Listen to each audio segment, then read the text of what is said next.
Welcome to Witchcast! 'Cause it's Witchcast! I'm Emily. I'm Kate. And we're your co-hosts of this, the Witchcast podcast. That's right, where you're learning, growing, ever-evolving novice witches here to explore everything under the woo-woo, esoteric, spiritual umbrella. And what a beautiful umbrella it is. And what's that? It sounds beautiful, too, today. Oh, how melodic and joyous to our ears. I must be our wonderful guest for this. For this week's episode. She is a wonderfully talented musician and storyteller and folklorist. Please welcome Nina Dante. Yay.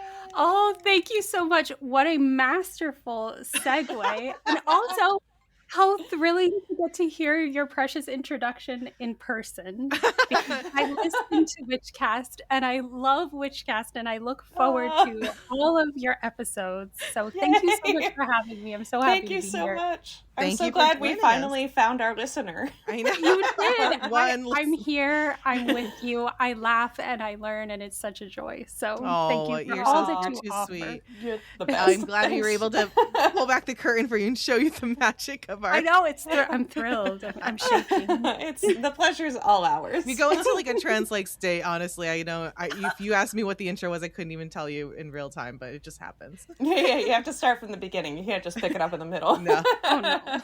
It's honestly, you know what? It's kind of like a little ritual. It is. It's Ah, a spell. It's a little spell we do. Opening ritual. It's an opening ritual. We didn't even realize we were doing that for the last 9 seasons. Mm-hmm. Well, it feels that way to me as a listener too. I hear it and I'm like, here we are. We've arrived. We're entering the space. Like the curtain opens. It's very nice. That's so sweet. So nice. Good. I'm so glad. Well, you do quite a lot of work. Speaking of the nun that we do. yeah, that's right. We're not here for you to give compliments to us. We're here to compliment you. Yeah. But you are an incredible historian and researcher and storyteller and performer and artist with your Instagram account, The Snake Says to the River, as well as your Patreon. And well, you know what? I'm going to let you describe what you do because I could just gush for hours. Tell us about The Snake Says to the River and the work that you do. How did you get started? When did this begin? And what is it all about? Well, The Snake Said to the River started in the year 2022. I started posting at the beginning of 2022. And this was right after I officially moved to the Pacific Northwest.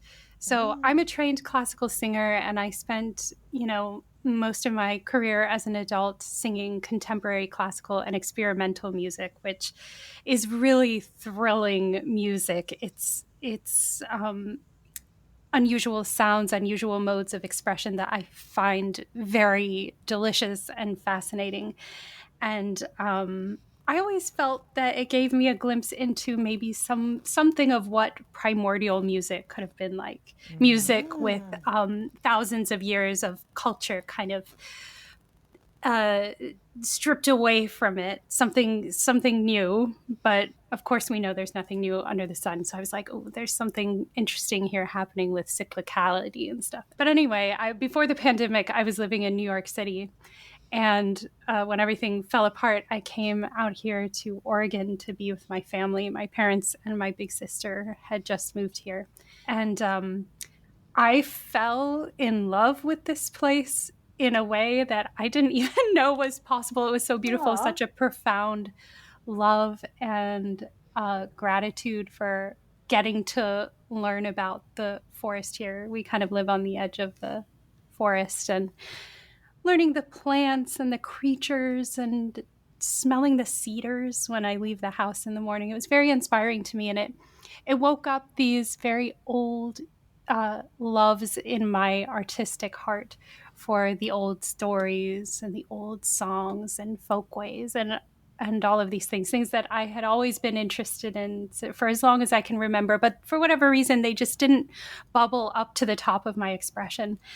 And so I don't know, I was sort of struck with the arrow of love by this place. And I was like, I should move here and I should explore this. So that's what I've been doing since 2022.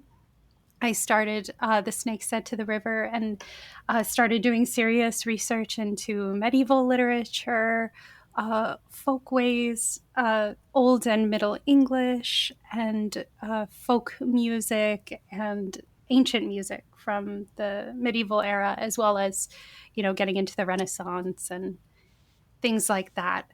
Love it. From that came other really, really fun practices that I didn't see coming for me. One of them is medieval recipe reconstruction. Which, Yeah, Emily, that's right. you're a food Yeah. creator out here on the internet too, so you know all about that. That was such a joy. I'm not naturally a very good cook, so learning how to recreate these recipes and experiment with them kind of inspired me to become a better cook, and I've had so awesome. much fun with these things. And I've also started doing other elements of reenactment, learning how to make medieval garments and accessories and things like that. And I do a lot of storytelling and recitations of old texts from medieval manuscripts and things like that. So my Instagram account is sort of historical. Like, if I were to open a treasure trove of historical delights, this is what I would want to be in there. So you're coming into my little treasure chest. I love that way of describing it. I never thought of it that way before, so I'm glad that this inspired the imagery for me. And above all, there's music there, and I sing and I play the harp. So old tunes, voice and harp. Yes, amazing. I love that you touch like every area in your work. Yeah. It's well, really it's cool. so fun. I when I started doing this, I was like, I would like to be able to dive into these old ways, old tales, old music, and have all of my senses involved to sort of get as close as I can to them, press myself against these old things, if you know what I mean. So doing the food, doing projects, I make little remedies and stuff. In fact, today, actually, I can show you what I just finished today. Ooh. This beautiful 1,000-year-old recipe for oleo roseo, which is oil of roses. Wow. And, listeners, you can't see this, but it's almond oil that's been infused for 4 to 6 weeks with rose petals, red rose petals. And at the end, when you strain it out, it's this beautiful champagne-y pink color. Mm-hmm. And actually, I found this recipe in a very, very old text that was mostly written in Old English that's known as the Lacnunga. And that means remedies. So, and this book is about 1,000 years old. It's from the 10th or 11th century. And it's full of these ancient plant remedies, essentially, which is amazing. I mean, for us witches, cool. what a trove. Unbelievable to be able to flip through this, and with just a little translation work, you have a 1,000-year-old recipe. And the oil of roses, they explained, the Greeks used it for what I believe is migraines. It's like emigrant, which I suppose is a migraine. And in other texts from later in the Middle Ages, there are other recipes for oil of roses, essentially identical.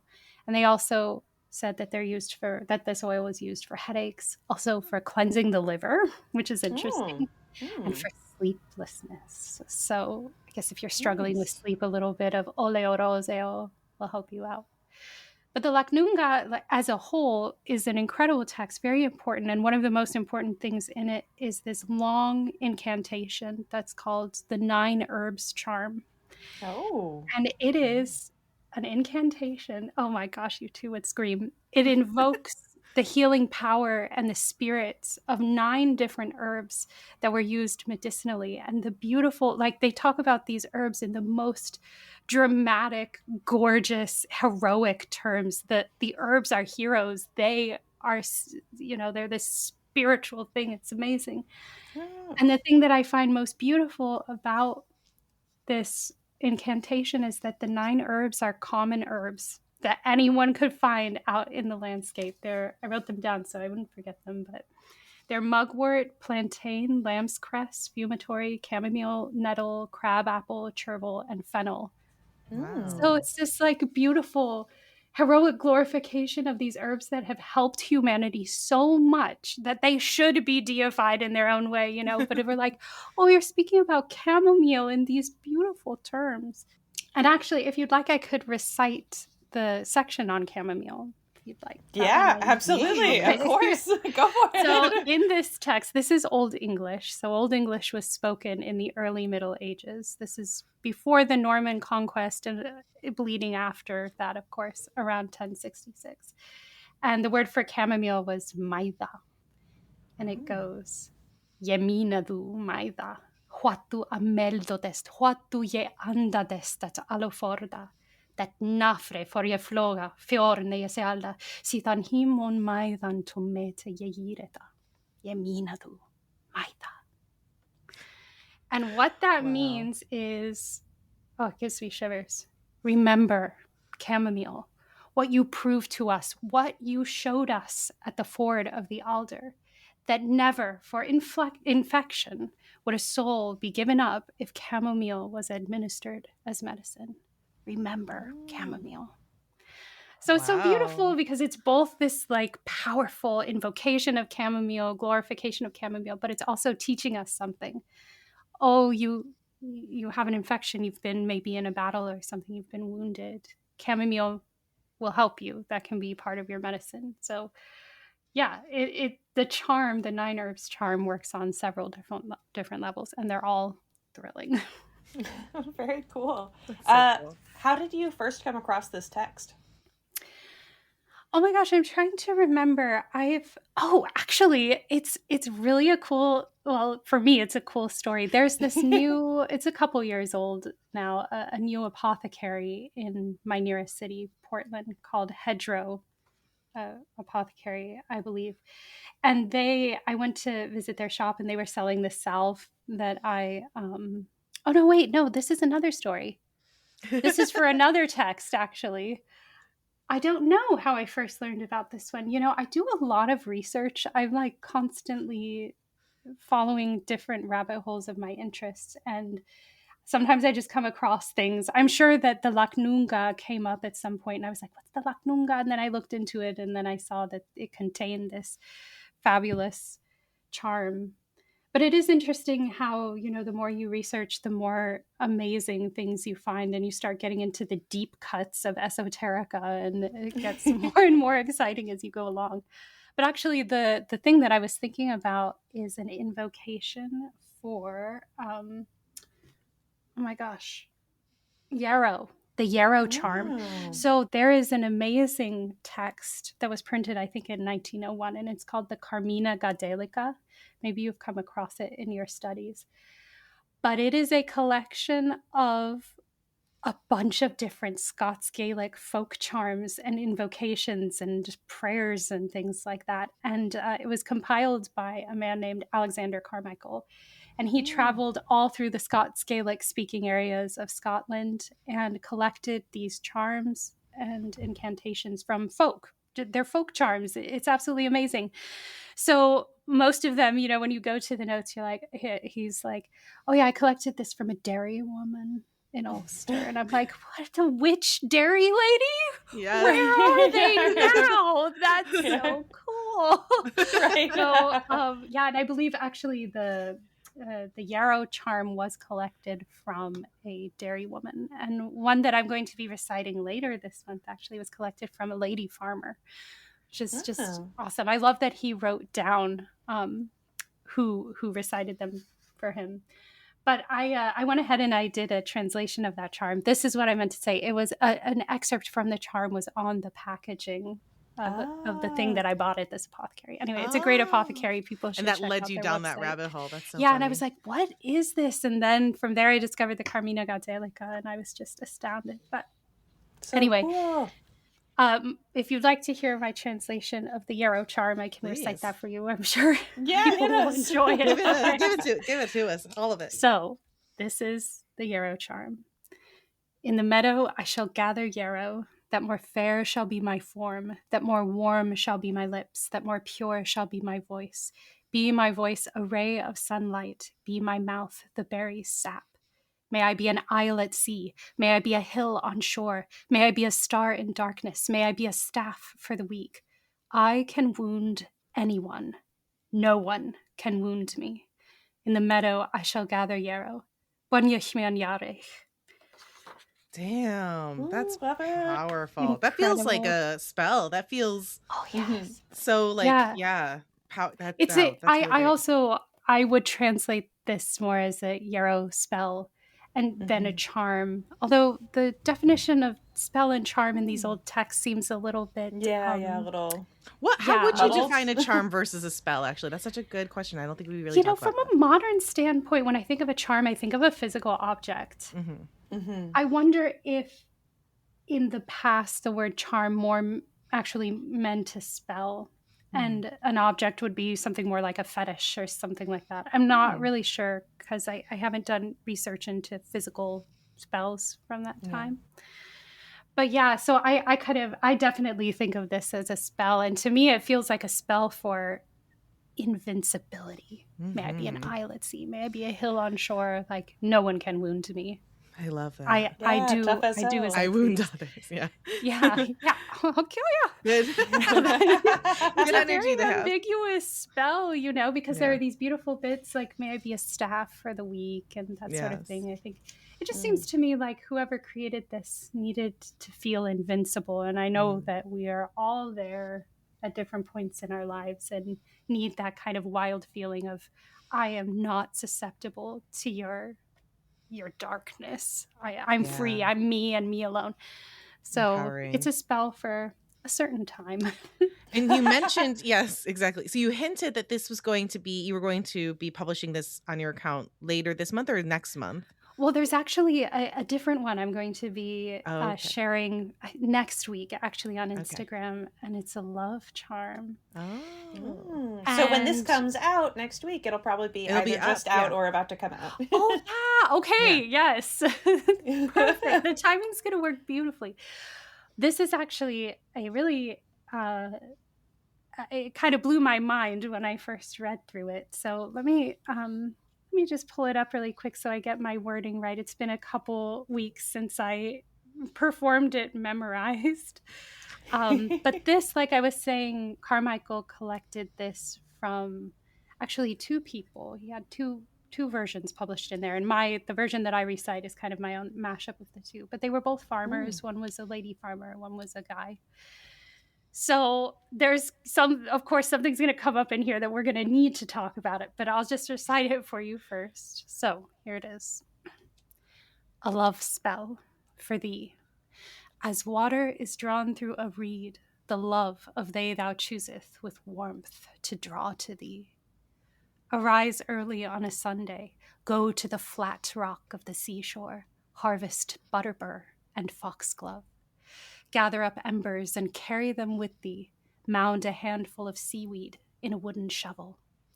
Gather 9 stems of fern cut with an iron blade, and the 3 bones of an elder man taken from the grave. Throw them upon a bright fire of kindling and burn them unto ash. Cast the ash upon the very breast of thy love as they stand against the venom of the north wind. And it has been vowed of old, that person shall never leave thee. Damn. Isn't that wild? That is so cool. And also, if someone did that to me, I would block them. You'd have to. You would have to. It's like, what just happened? Wow. Did you throw Wow. ashes at me against the northern wind? You must be the one for me. Damn. I'm enchanted. I know, That is just so the intense. fact that someone would go to the trouble, it's like, wow. Digging up an old man too while you're at it. I mean, That is like, that a wild bit? yeah. When I first read through it, I was like, oh, the seashore on a cloudy morning, Yeah, it lovely seems romantic butterbur, at first. foxglove, bird, grave robbery. And I was it thinking, I guess escalates that so a lot. quickly. I know, we go from ferns to grave robbery. But I was thinking about it, and I was like, there is nothing less ethical than a love spell. You know what I mean? Like, the people we love, who we love, how we love, when we love, these are wrapped up in our identity. They make us who we are. We define ourselves partially by those things. And to contort somebody, that sense of their self is, in my opinion, an evil thing to do. And I think that the spell also is giving a word of caution by the bit of the grave robbery. You know, there's also nothing more like kind of personally, spiritually compromising than disturbing the rest of the dead. You don't do that unless if you have a very good reason, you know, exhumation to prove a crime or to find out something important. So I think the spell itself is saying, proceed with caution. You will not escape from this unscathed. And I think it's a good warning. Yeah. Don't do love charms, except maybe for Emily. She no. Careful, Nina. She has some admirers out there. Yeah, right. We don't need to invite that energy in.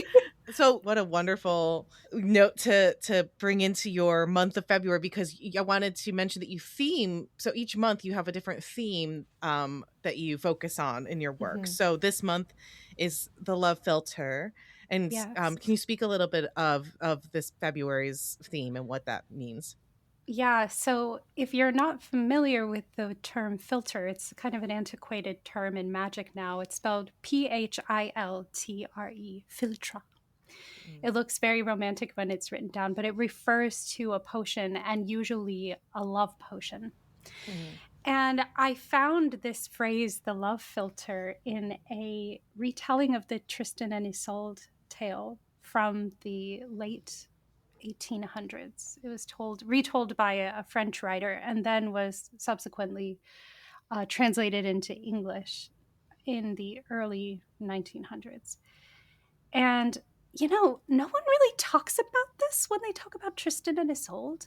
But Isolde and her mother, the Queen of Ireland, were witches. So we all know that Tristan and Isolde fall into this life-crushing, life-illuminating love because they accidentally drink a love potion, a love filter together. And Isolde's mother made that potion. She is a witch. She's a witch. So, she's a witch. And in fact, Isolde is also a witch. She's described as a healer. It's her herb knowledge, her knowledge of filters, creating potions, that saved Tristan from death 2 times when he washed up on the Irish shores after various misadventures. She finds him. She heals him. So I just, doing this, I always learn so much when I do these deep dives into my monthly themes. I was very, very excited to find that information because I'm like, why don't we talk about the fact that Isolde was an herb witch? That seems so relevant to me. But anyway, so the love filter, that concept comes from that retelling. And a lot of my programming this month revolved around various aspects of the Tristan and Isolde legend, which is a very, very old one that dates back to the early Middle Ages and potentially even further back. I did a reading from a medieval telling as well. And in that telling, it's so sweet. I don't know who loves dogs, but this one's for you. In that medieval retelling, Tristan and Isolde, when they drink the love potion, it's like they're out on the, I'll just give you the backstory. So in thanks to Isolde for having rescued him and saved his life with her healing, Tristan arranges a marriage between Isolde and his king over across the sea in Cornwall, King Mark. And he does this both for Isolde and to heal the horrible rift between the 2 countries. It's been a mess for them. And Isolde's mother is really excited about the match, and she wants it to succeed. She wants Isolde to be happy. She wants this alliance to bring good to everybody. So she, even though she shouldn't have, she knew better, she created this love filter, this potion. And she gave it to Isolde's servant, whose name is Brangien, who's described as Brangien the Bright, beautiful Brangien, which is interesting. So she has this shining, beautiful lady in waiting with her all the time. She gives it to her and she says, hide this. Don't let anyone see it. Don't tell anybody that you have it. And take it out only on King Mark and Isolde's wedding night, and then give it to them to drink. So it will conjure a love for them that will see them through this life and into death. So, of course, we know what's going to happen. Tristan accompanies Isolde on the sea voyage from Ireland to Cornwall. And on the way there, there's no wind.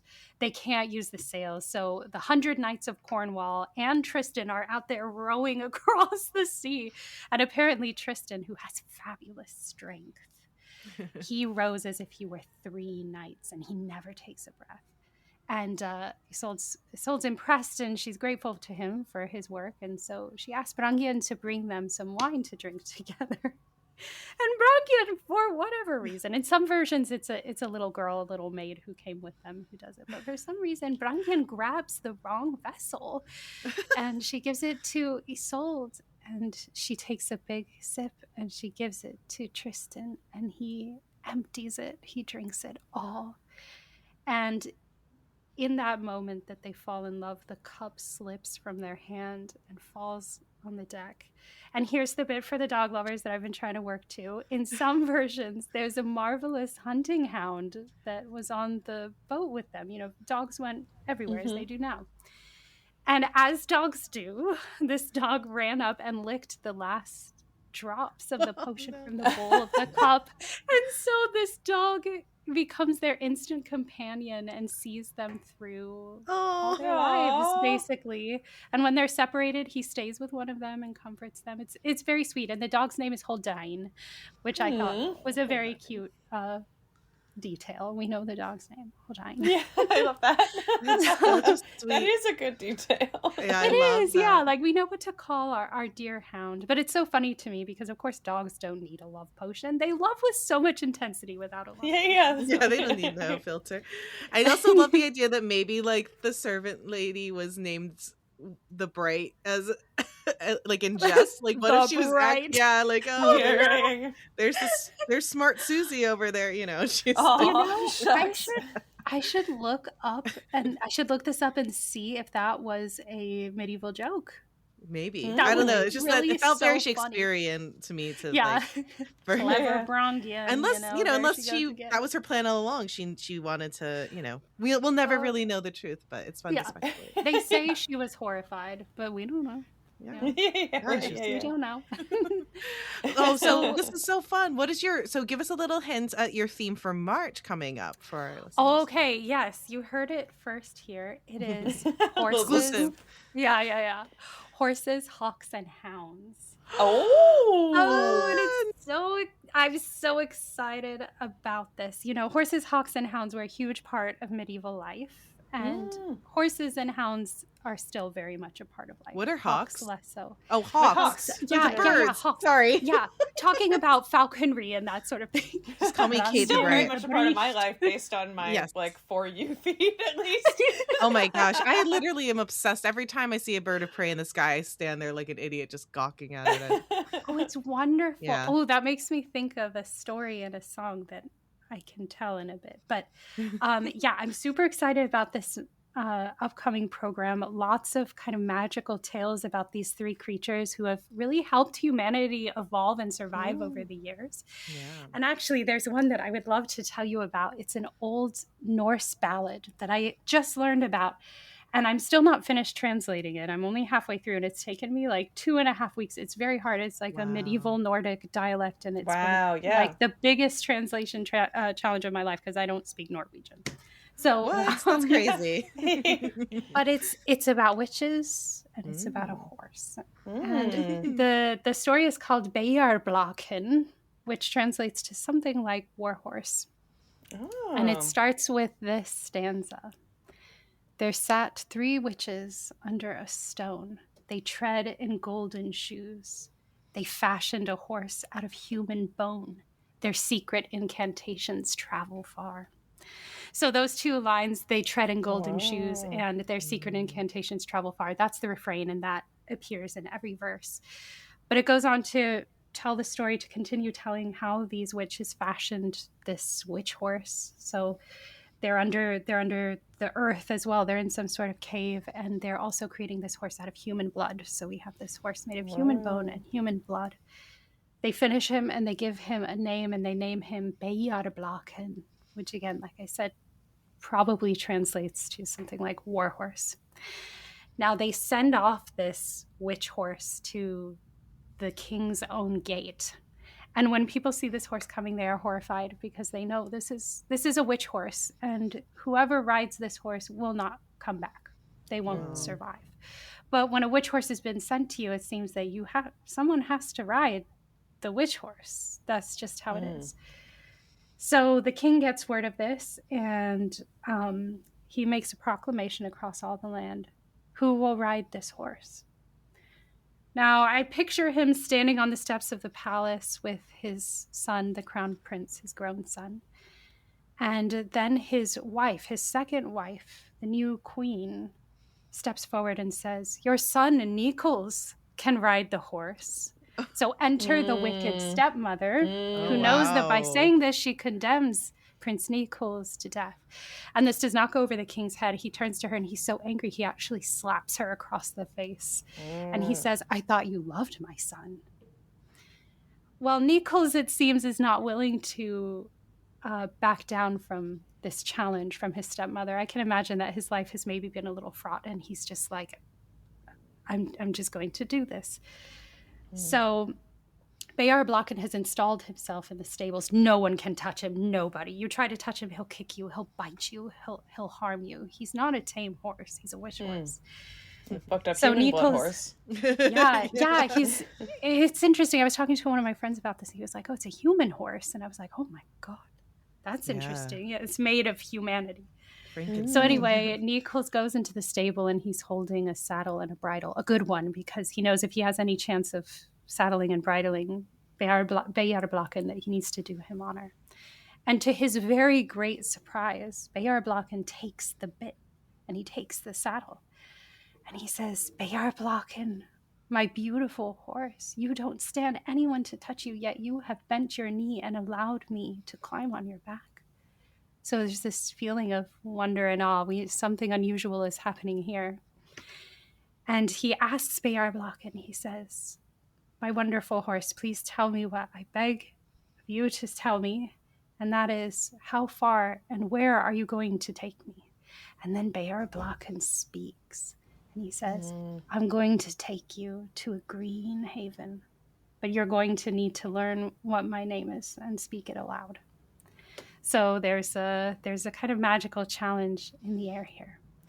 So without any warning, Bayard Blocken makes a massive spring out of the stable, and this first spring takes him 15,000 cubits up in the air. This is a long way. And then he makes a second spring, and the second spring takes him 15,000 cubits along the road. He leaps over bog, he leaps over fen, he leaps over the 7 kingdoms. Damn. There is no fjord so wide that Bayard Blocken can't leap over it, nor a fjord so long that he can't leap over it. This horse is running like the wind. But Nichols is a human, and this is a lot of commotion for his body, and he becomes very ill, and he's wounded. Blood is rushing down his face. He's bent over in the saddle, and he says, "Bayard Blocken, my beautiful horse, don't you think you've gone far enough? Won't you take me home now?" And Bayard Blocken, he's a fire horse. He's loose. He's free. He is not stopping. He's on his journey. And Nico says, he begs Bayard Blocken, "Please, I'm not well. He's so sick. He's so pale." And finally, Bayard Blocken turns his marvelous head and he sees how ill Nichols is, and he feels pity for him. And he actually turns around and takes him back to the kingdom. And a little boy, maybe the same person who saw Bayard Blocken cantering toward the palace, what feels like 100 years ago now, he sees Bayard Blocken and Nichols coming back, and he can't believe it because this shouldn't be happening. Nichols should be gone forever. No one comes back from the ride on a witch horse. So he runs back to the palace, and the king is overjoyed. He orders this massive party, and when Bayard Blocken and Nichols come back into the courtyard of the castle, Nichols is swept up and into the great hall, and there's feasting and drinking. He's surrounded by all his people, old and young. And Bayard Blocken is led to the stable in great honor, and he's fed the best hay, and people are gathered outside the stable. But there's still about a third of the ballad left, and Nichols still hasn't said Bayard Blocken's name, and this is where my translation ends. So this is Stay tuned in March for more. You'll have to follow Nina. Yeah. That's so funny. I'm on the edge of my seat. Isn't it amazing? Wow. I'll just very quickly sing one verse for you so you can hear how it goes. Yes. Ooh. Satt 3 kärringar der Einstein, thy trögelsku, thy skap of blocken of mannebein, så vi har fara thee daru. And that's how the tune goes. It's very beautiful. So, and it's wild to think how old it is. It's a medieval ballad. It was collected in the 1800s in the area around Telemark. But it seems to me, from what I can tell, it's in a old and now rare dialect of Norwegian. It's such a joy. So I'm really excited to share all of that. Very exciting. So, Super if people cool. follow the Snakes Head to the River, which we'll also link to everything, and we'll mention this again at the end, they can hear the rest of your translation. And horses, very appropriate. For Yes, the very year. fire horse. Oh my gosh. I was so inspired by what you were saying about fire horse time, Kate. Ugh, I'm so excited. It's the time of the untamable female spirit. Absolutely. And I love that. Yeah. About time. I know, right? It's what we need. Yes, absolutely. Well, speaking of untamable female spirit, I wanted, like, you mentioned this a few times of how witchcraft is, woven through your work. Do you identify yourself as a witch, and what's your spiritual personal journey like as Nina? Like, how have you always been interested in witchcraft? How does that work out in your personal life?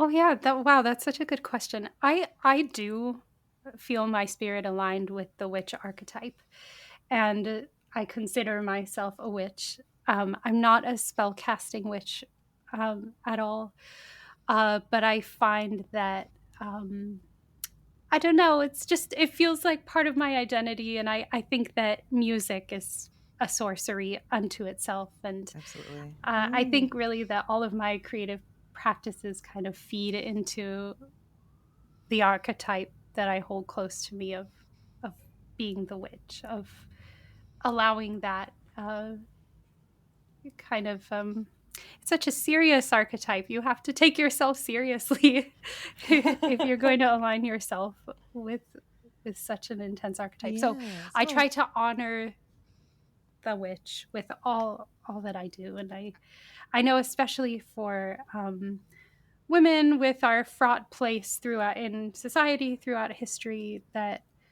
our work with plants has been part of our expression of our freedom and our intelligence and our creativity and our ability to create and heal. And yeah, that's kind of a vague answer. No, I think it's no, that's I think it's very modest too, because I think you are very, it's funny that you say serious, because I feel like there's like our podcast, there can be a lot of levity and comedic and humorous approach to, I think, the craft, but I think intention is important, and I think you are a very consciously intentful person. Intentful, is that a word? Intentional. Intentional. Thank you. Gotcha. And like you say, you're not a spellcaster, but I think you cast spells every day, Nina. Yeah, I know a bunch of incantations for us just now. Just cast a bunch of beautiful spells today. Like, you, even just you having tea with your sister in the woods, like, I think you are very mindful and intentional and thoughtful. You're so thoughtful, and so I think, absolutely, you're a witch. You bring great honor. Living the spell. Yeah, and you are the spell. Oh, that's so lovely. And you use a harp, which I know you have mentioned. Yeah, let's talk about your harp. It's a little magical. I also do want to say that levity and comedy for me is not serious. Do you know what I mean? Like, levity and comedy is also part of the seriousness and the magic for me. Mm-hmm. Like, they're not exclusive at all. It's more serious like work if you want to save the world. Yeah, exactly. If you don't laugh, you'll break your own heart. So I think one has to laugh. But yes, so the harp historically is quite a magical instrument, I think, on various levels. One of those levels is that it's one of our oldest families of instruments, the lyre that we hear about in Greek mythology, that's in the harp family. And actually, this is something that I very recently learned about. In the modern era, one of the burial sites at the ancient in ancient Ur was dug up, and they found a 4,000-year-old grave that was the grave of 10 women, and with them were 4 harps, Wow. 4 lyres, and they're so beautiful. You listeners, look up pictures because you'll be so moved at the sight of them. One of them you might know, it's kind of a well-known image. There's a bull's head on the front, and it has these like beautiful horns, and it's done in gold. It's very beautiful.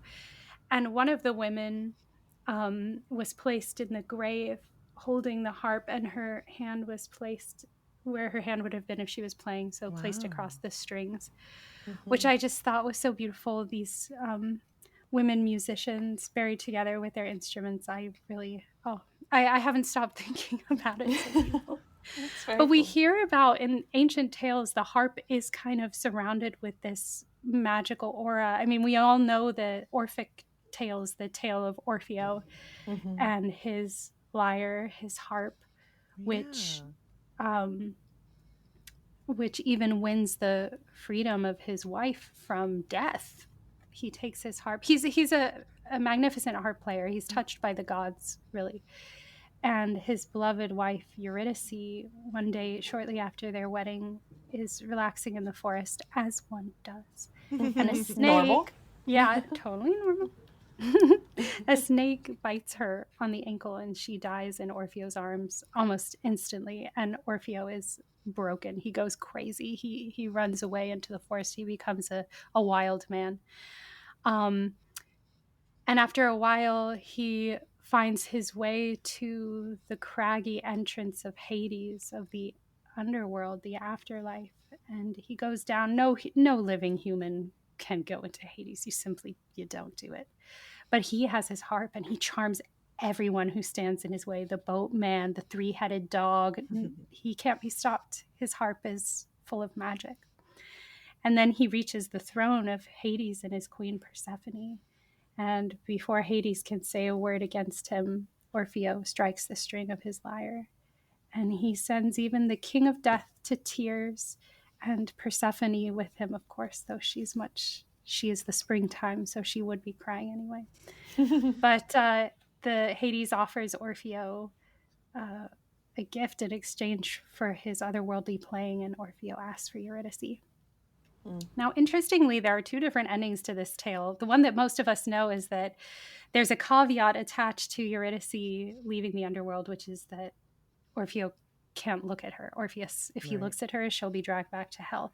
So in the most well-known version, this happens, and it's horrible. I can't even think about it. It It's makes me really so sad. Yeah. It's upsetting. It's so sad. Yeah. And but there are other versions where he doesn't, and she emerges, and they live happily ever after.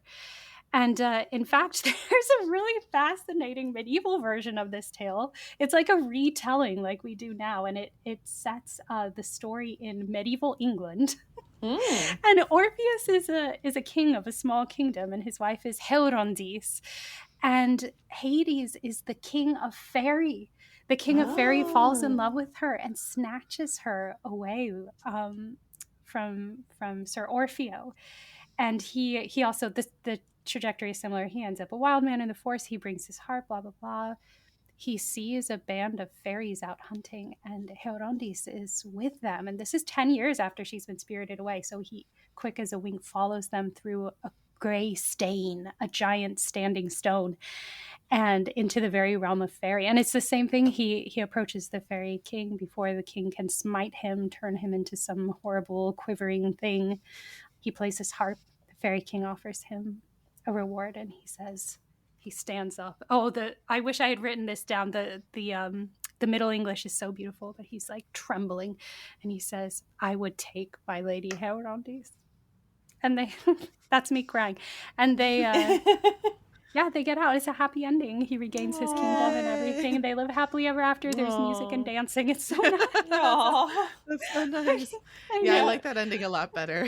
Yeah. But speaking of fairies, there are, I don't know if you guys know this, but there's a lot of fairy music out there that especially comes from Ireland and Scotland.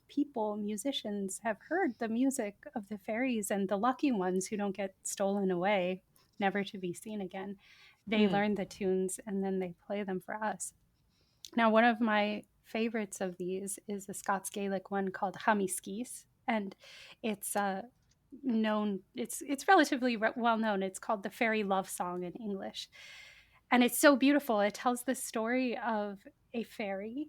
The fairy is the narrator, who's fallen in love with a mortal person, and they're having this courtship. They're meeting up in the glen. It's beautiful. They're singing, but the problem with a fairy being in love with you, which we know from that marvelous episode with your guest Rose Aurora, Yes. it's a huge problem if a fairy falls in love with you, because they could spirit you away. You wouldn't be seen for 7 years, 700 years, 7,000 years. You'll come back to a changed world, never to say goodbye to the people you love. So it's dangerous to fall in love and be loved by a fairy. So anyway, the person who this fairy has fallen in love with, their friends and family have found out somehow. I don't know how, but they steal away the person. They've hidden this person away so that the fairy can't get to them. And the song is this fairy pouring out their frustration that their beloved is gone. They're literally ripping up the ferns in the glen out of frustration. They're alone. They're miserable, and they say, I'm going to have to go back to the fairy mound and just cry and sing sad songs and listen to the other fairies, enjoying their lives. It's beautiful, but maybe we can play that one. Yeah. Let's try it.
I love that. Thank you so much for sharing.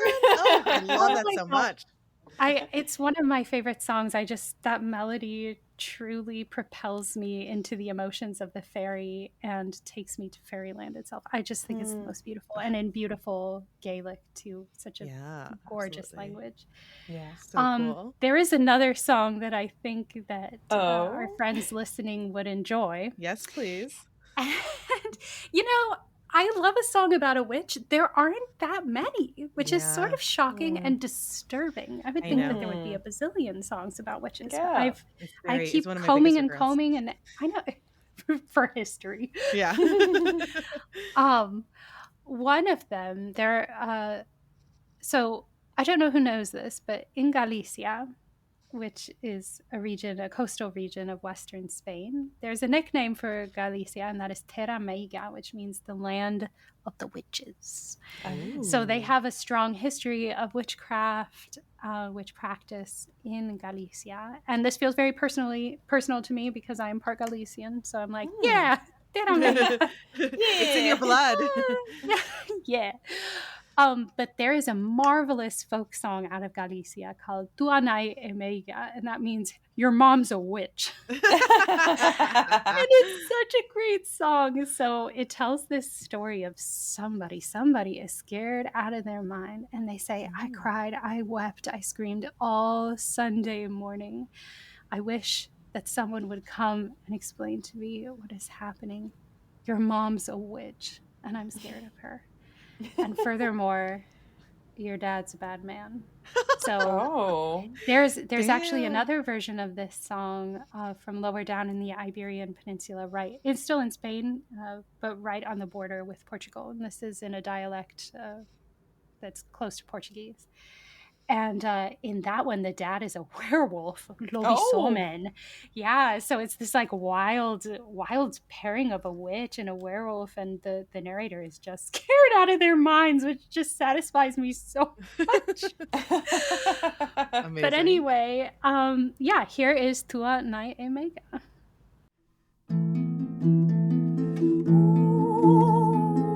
Churreo domingo a tarde, churreo domingo a tarde, che venia Lorenzo, che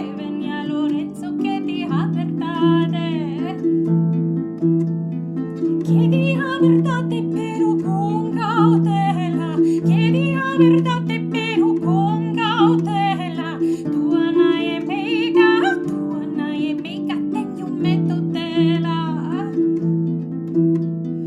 Tenho medo dela e ela não me come. Tenho medo dela e ela não me come. Tua nai é meiga, teu pai é malome. Tua nai é meiga, tenho medo dela, tenho medo dela.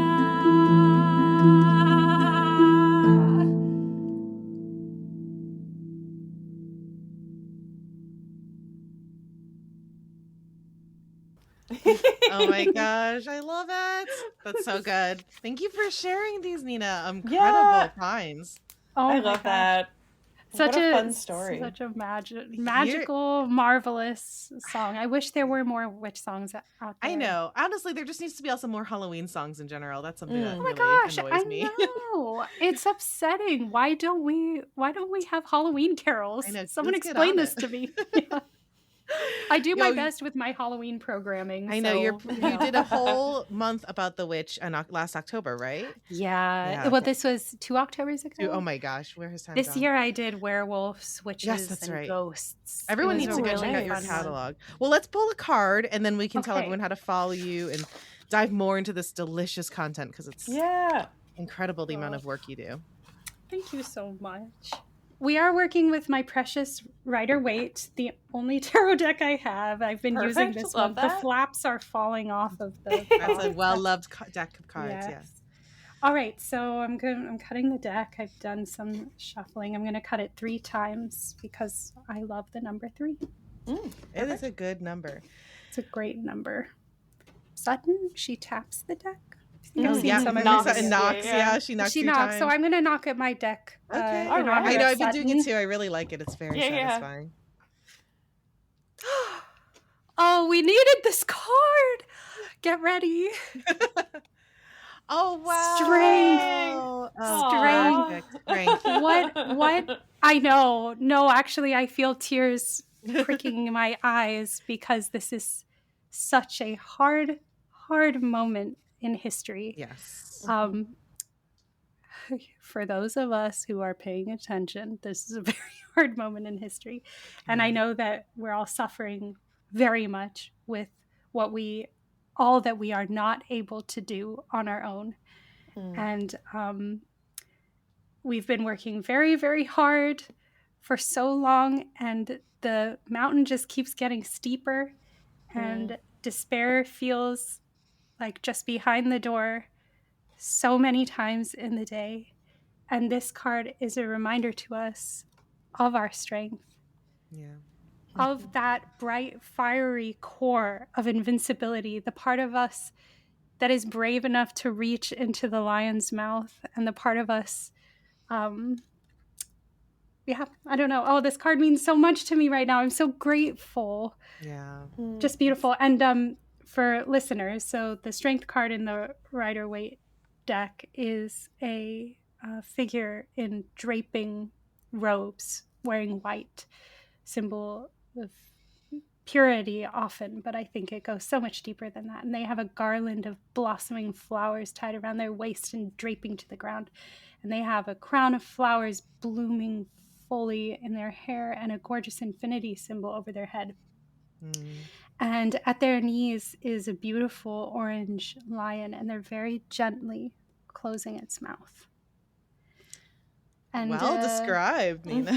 Oh, thank you. Yeah, this is done with grace and intensity and peace. Yes, compassion. And I know that so often when we're facing difficult times, the part of the soul wants to just fall apart, but we have to remember there's a part of us that is calm and gracious during all of this. And as often as we can tap into that to keep the scales balanced, the better. So Yeah, absolutely. Well, what do you perfect two reading. have?